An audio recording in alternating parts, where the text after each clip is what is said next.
Let's start by looking down at your wrist, or maybe thinking about the watch you've always wanted to own. From the outside, it seems pretty straightforward, right? It's a simple object, it tells time. But as we dive into this explainer, we're going to pull back the curtain on one of the most fascinating and frankly deeply psychological industries on the planet.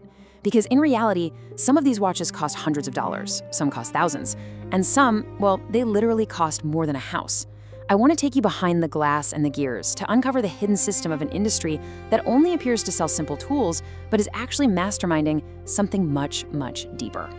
Think about this for just a moment. The device sitting in your pocket right now already tells you the exact time. Your phone, your laptop, your car dashboard, even your television tells you the time. Time is literally everywhere. And more importantly, it's entirely free.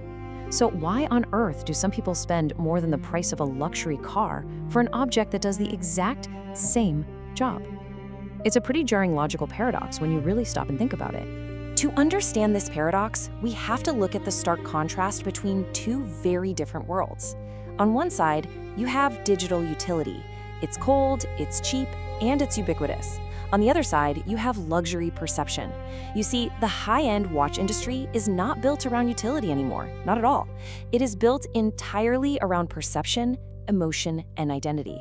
We are looking at a battle between the everyday utility of a screen against the deeply expensive, emotionally charged world of luxury status. Let's unpack this further in Section 1, the paradox of time.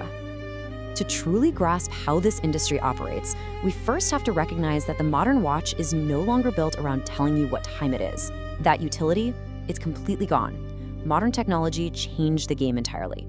Back in the 1900s, watches were absolute necessities. You literally needed one to function in society.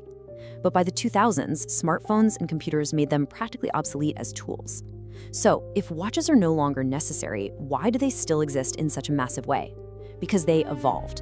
They stopped competing with technology, and they started competing in culture. Which brings us nicely into Section 2, competing in culture. This was the brilliant psychological pivot luxury brands had to make just to survive. They essentially had to change the very nature of what a watch was. Today, these objects represent something entirely different than just hours and minutes. They represent success, achievement, major life milestones, identity. People just don't buy watches anymore. They buy stories, they buy memories. The watch has transformed from a mere object into a powerful, quiet symbol that communicates an individual's personal story to the outside world. It is no longer just a tool. But how do they maintain that illusion? That takes us to Section 3, the mechanics of scarcity. How exactly do these corporations manufacture such immense human desire? Well, they pull very precise levers to influence our behavior. It's a masterclass in psychology. The corporate playbook for manufacturing desire basically relies on 3 distinct steps. Step 1, strictly limited production. Step 2, exclusive, agonizing waiting lists. And Step 3, highly rare special editions. Luxury brands understand something fundamentally primal about human psychology. Rare things feel valuable. By strictly limiting access, they engineer scarcity. They know that human beings are hardwired to intensely value what feels difficult to obtain. Scarcity automatically, almost magically, increases desire. And this leads us to a fascinating, completely counterintuitive rule of luxury pricing. Higher prices actually increase desirability. It sounds crazy, but luxury businesses actively avoid competing on affordability. If a product becomes too accessible, it loses its magic. Instead, they compete on rarity, on prestige, on perception. The high price isn't a barrier to entry. The high price is the actual feature that makes the exclusivity so attractive. This naturally leads into Section 4, the psychology of status. You see, this immense pricing power directly taps into why humans feel this unrelenting, almost biological need to signal their wealth and belonging to the rest of the tribe. We call this a social signal. It's the natural human behavior of communicating identity and status through physical objects. Your clothing, your cars, your home, your accessories. Status has always existed throughout human history. People have always expressed themselves through what they own. Luxury simply steps in and gives that invisible social status a physical, highly polished form. Now, it is absolutely vital to separate the physical components of a watch from the psychological reactions they trigger.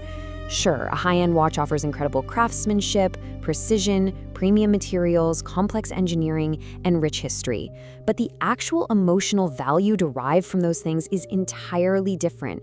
It's about appreciation, tradition, decades of trust, and legacy. While people deeply admire the physical craftsmanship behind these products, value isn't always about function. Sometimes value comes entirely from appreciation. These physical elements are often just logical justifications for what is actually a deeply emotional purchase built on heritage. And that emotional connection fractures into so many different forms. Buyer motives vary wildly across the board. Some people purchase strictly for the thrill of collectibles. Others buy them to anchor very specific personal memories. Some just appreciate pure aesthetic design, while others are captivated by the military or aviation history behind the dial. Different buyers value entirely different things. The crucial takeaway here is that value itself is deeply personal and entirely subjective. Furthermore, these brands brilliantly amplify that personal value through what we call the community effect. We're talking about networks of collectors, enthusiasts, deep dive internet forums, and highly exclusive events. Luxury products successfully engineer entire cultures around themselves. Why do they do this? Because belonging increases emotional attachment.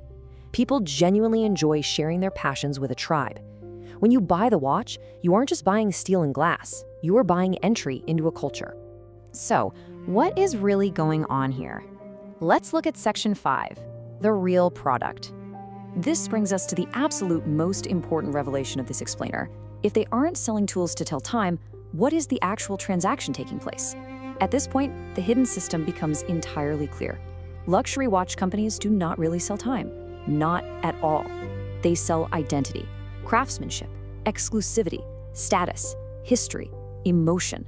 The watch itself is merely a canvas. It is only a tiny fraction of the much larger, invisible story they are selling you. There is a quote that captures this perfectly. A luxury watch cannot create success, but it can represent success. Humans have always used objects to tell stories about themselves to the outside world. And the luxury business understands that fundamental human truth better than almost anyone else on Earth. So, as we pull back the curtain on this industry, we uncover a system built on one very simple, very profound truth. People don't buy products, they buy meaning. Which leaves us with a somewhat unsettling question. The next time you feel a burning desire for a luxury object, are you buying the item or is the system buying you? This is Corp File. Inside the world of big brands. Subscribe to explore the real stories behind the companies that shape our world.